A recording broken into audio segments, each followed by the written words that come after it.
teens and veterans gathered to talk about PTSD.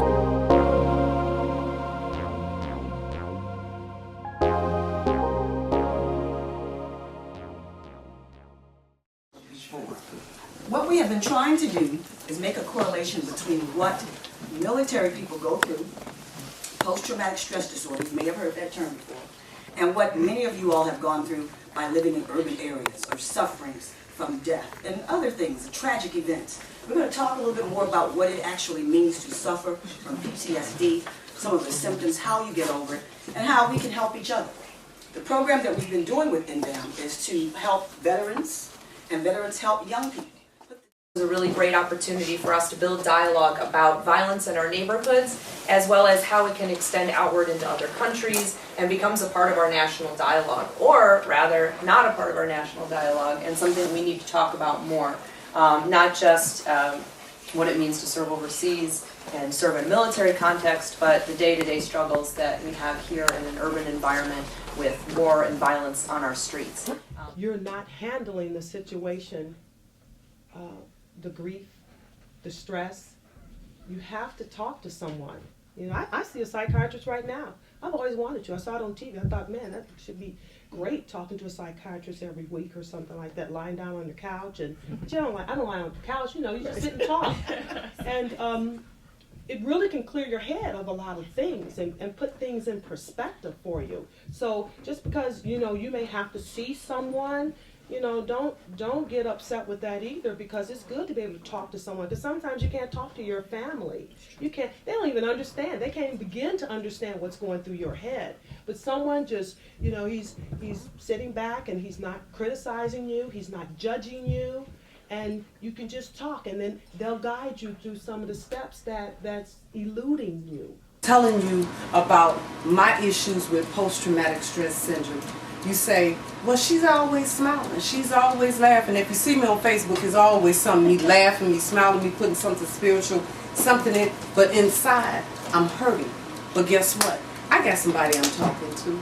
They're saying, it's okay to cry, it's okay to grieve, it's okay to feel this way for today.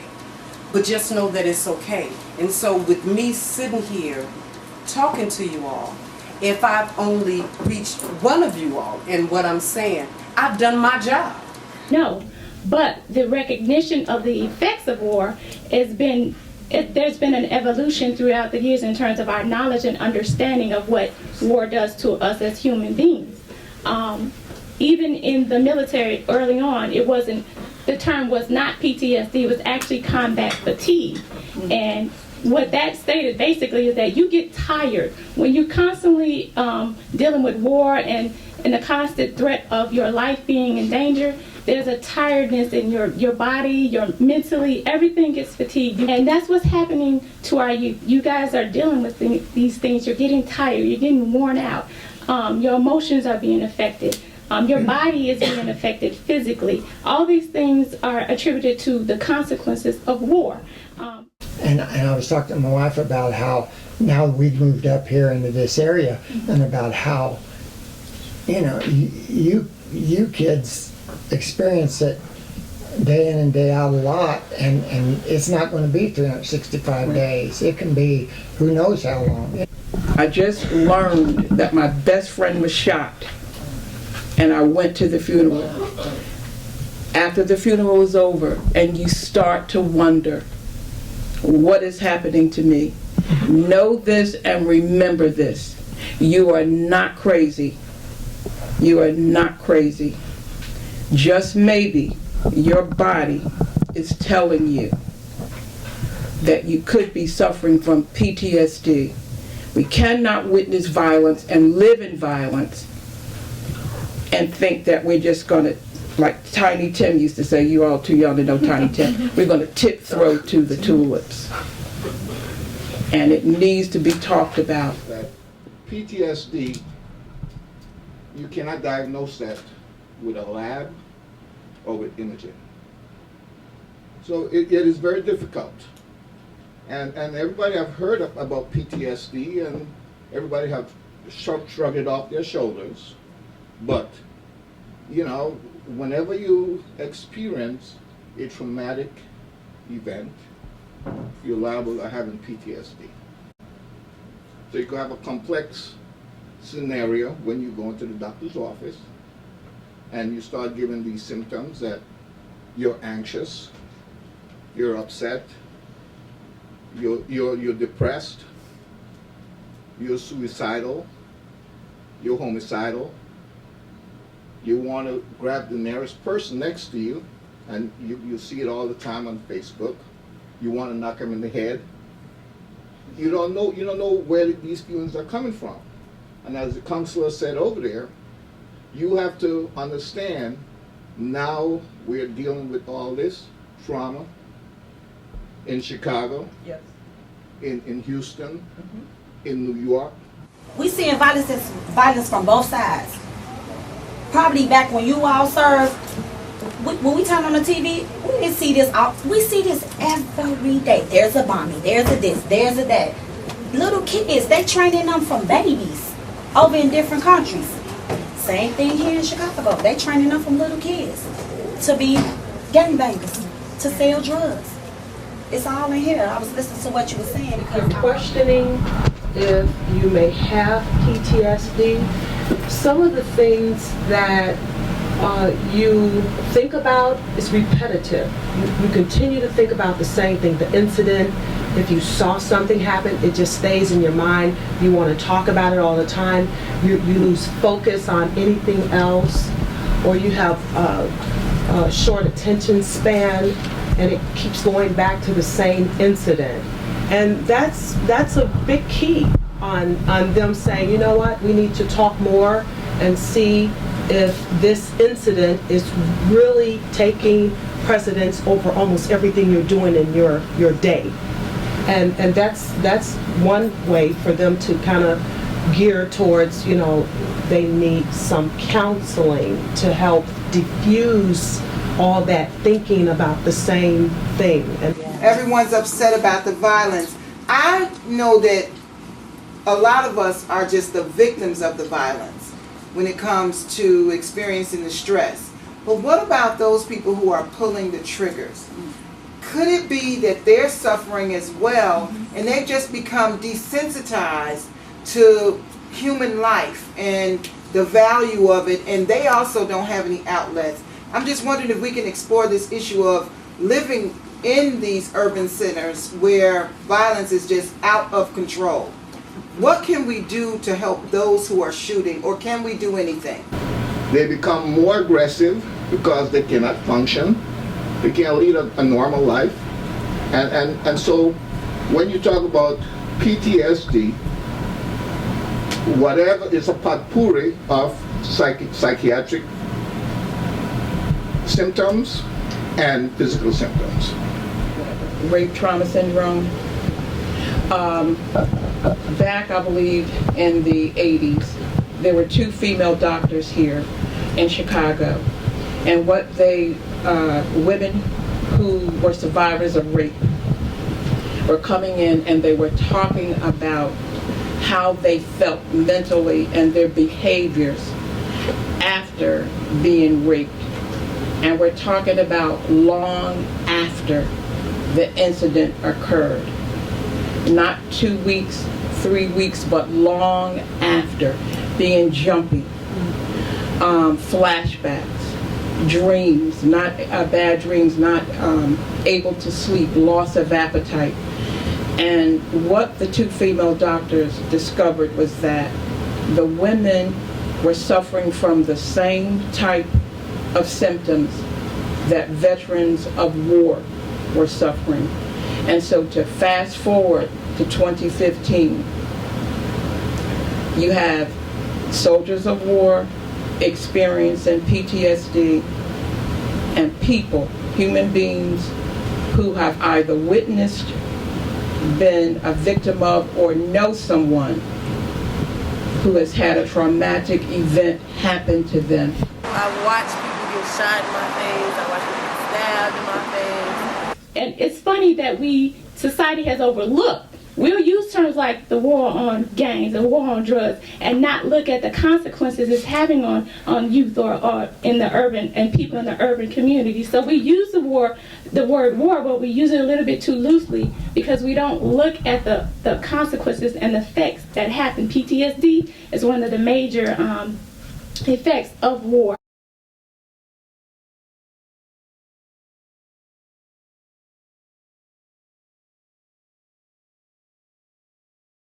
It's beyond being in a war. It's terrible. It's worse than that, honestly. Is it worse because it's an everyday thing? You can't leave? Every day you go on the TV, what you see such and such just got killed today, or a little baby, or somebody everywhere. That's just Chicago, unfortunately. I think the issue is, on a broader scale, the issue is how will we get to the level to empower the teens and young adults to get de-stressed. You know, in the veteran system, there's a system. When the guys come from overseas, they come to the VA, they go through a system. We don't have a system like that in the community. That's a good point. And so that's the thing I think we got to build. It's just so you got to take a day-to-day thing. It's not something that you just gonna be, oh, okay, I'm okay now. You just got to take it day-to-day. That's how I do it. You know, where I come from, the stuff that we see over here, yeah, we'll sometimes laugh at it because it'll be like, man, these kids are like mice in a cage, you know, and it's just like they're just fighting over one piece of cheese, you know what I'm saying? So it'd be kind of funny to us, and then it's kind of different when you actually live in that area and you see that some of these people really don't have a choice in the things that they do. Because when I was, you know, me and my buddies were talking about, we were like, why don't these kids go to the Army? Why don't these kids go to college or something like that? But then I met a kid who said that his mom and, you know, provide for him, or his dad didn't know his dad. And it was just him, you know, to fend for himself and his brothers too. So I mean, you really leave a kid no choice, you know, when he's a freshman in college, you know, he sees that he has on crappy shoes when the guys, well, some of his friends that, you know, they have like a whole bunch of, you know, females and stuff like that. When they look at their shoes, they're wearing Jordans and everything. So pretty much growing up in high school, especially as a freshman, you know, all these kids, they you know, they want the girls, they want the clothes, they want the money, and it's just like the route that they choose not always is the best route, but they choose the quickest because everybody wants to see outcome, you know. So a lot of the laws and things that are cultivated in this country, they're set around the way that certain people have to live and, you know, to survive. So when so let's say there's slavery, right? And then we come out of slavery, who's gonna give a slave a job, right? So he has to do certain things to provide for his family, right? And so when you have that type of mentality that you have to do certain things that may not be legal to you know, survive and feed your family, it's gonna keep happening. It's gonna keep, you know, like until like somebody tells them, like, you know, I mean, obviously they know it's not right according to the law, but like when you have a constant generation after generation saying that this is what you need to do to survive and justifying that this is okay, even though the law may not, you know, justify that. I mean, we have video games that desensitize us to violence. Music. I'm definitely a person who feels that like the enemy is always what one side calls the other. You know, there's a lot of people that look at us as the enemy, and I think we're all just a bunch of people hurting other people, and that's kind of what it comes down to. And we're training our youth to be desensitized to war, I think, just as much as other countries sometimes, just by our daily lives. So what about you guys? What are you thinking about sitting here the other night? I feel like it's a certain level of maturity that us as teens gotta have to even recognize that something is wrong. Because I know, like, my little sister, she'll go around and she think it's normal. Like, but then again, me, I feel like I can't wait to go off to college so I can get away from it. Because I know other people don't have to deal with this all the time. So I feel like you gotta be mature enough. First, you gotta recognize that something is wrong, that it's not normal, and then you gotta, like, then that's when you know that something is wrong within yourself. To recognize that you even have PTSD. Because if you don't know that you're not living a normal life, then you just think the things that you're feeling is what you're supposed to feel. I feel like there's no talking about it because I honestly just feel like it's not gonna stop. Like a lot of people, they do marches and speeches and all that, but they don't understand it's not them, it's the people that's actually doing it.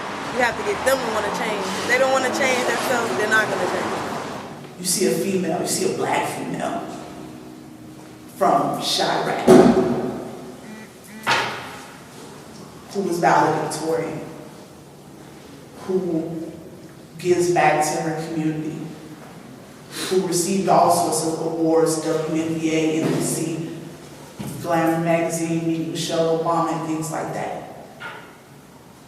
But that all was a shift in my mindset, and that started with me. My mother always said, the outside doesn't have to reflect in it. And I hold on to that. Do not let your circumstances take you down to the point you can't rise above it. It starts with yourself and your mindset, but it also starts with finding the community. If you know you need help, like I needed help, reach out. You have a support system here. You have a network of people here, but we don't know what you're going through unless you say something. Because you think by not saying something that it's going to go away. It's going to fester, and it's going to consume you. Be better than that. You're here for a reason. You survived for a reason. You're surviving for a reason. Now you need to make the decision to thrive beyond your circumstance. How often do you guys feel like you witness violence in your neighborhoods or in your lives in general? Like how often? I got shot on the way I was on the bus at. I just got for real. Just now? No, when I was on the way, I live over east. So, you know, somebody got shot on my corner, somebody got shot in the house next door to my house. So I mean, like she said, you know, her little sister, you know, growing up, you think it's normal. You know, me when I was growing up, like say my first 9 years of my life, I grew up like where the grass was kind of brown, and then I hit 4th grade, and that's when I was west of Western, you know. So so I was, you know, around like Mount Greenwood, Alsip. So I was where the grass was green. So it was like, for a minute, you know, hanging out with a whole different kind of, you know, group of kids. You know, I learned how to talk a different way. You know, some kids would say talking, no offense, some kids say talking white. I call it talking proper. You know, so it's not a matter of me changing myself. It's just a matter of me adapting to my surroundings. I don't want to live in a neighborhood where I got to get shot up. Until Chicago does something to keep the neighborhood safe, you know, then I need to move and live, if I can, to where I feel safe, where it's normal, where it's supposedly normal. And if I can't move out, what can I do on a daily basis to help me survive where I am, mentally survive? And this is what Impact is trying to impart to you.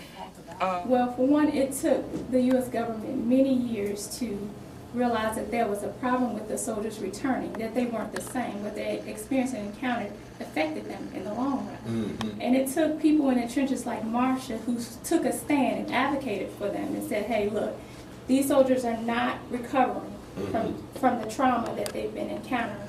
People like Marsha are taking a stand and saying these youth are being affected. They're not recovering. Mm-hmm. They're being affected by it. There are resources that are needed. There are people in place, and you need to hear us. And you need to pay. You need to fund these programs. Sure, and pay close attention to what is going on. Very good. Exactly. They're crying, and they need our help.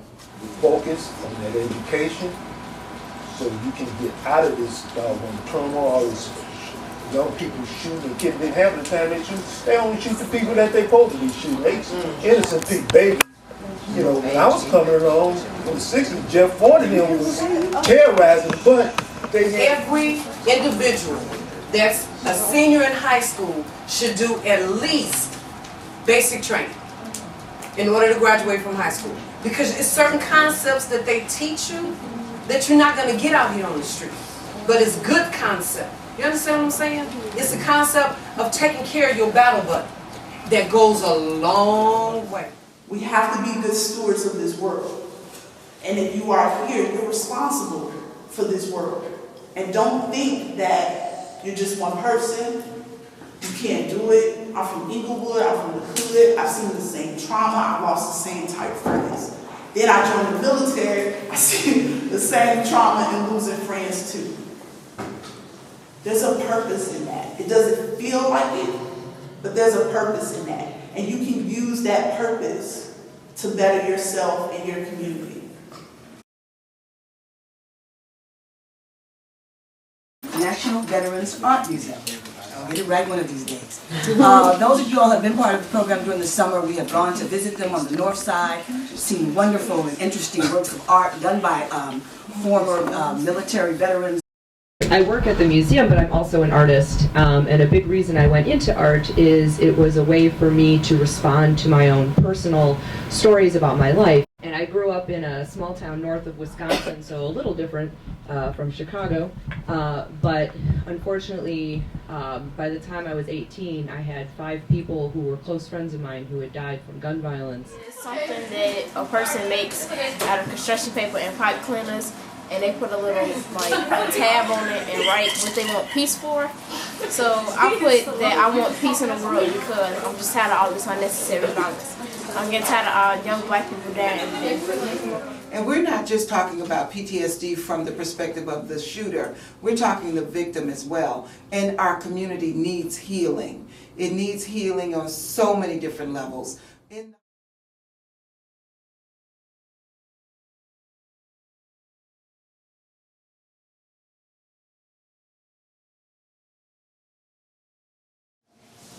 We have to be good stewards of this world. And if you are here, you're responsible for this world. And don't think that you're just one person. You can't do it. I'm from Inglewood, I'm from the hood. I've seen the same trauma. I've lost the same type of friends. Then I joined the military. I see the same trauma in losing friends too. There's a purpose in that. It doesn't feel like it, but there's a purpose in that. And you can use that purpose to better yourself and your community. I hope that you tell your friends about impact, because that's what impact is doing, trying to impact the lives of urban youth and the love and the concern that we have for you. And we want it to go beyond these walls. We want it to hit the mayor who is outraged. Well, Mr. Mayor, we want you to hear the urban children's cry for help because you're living in a war zone and you haven't even gone to war.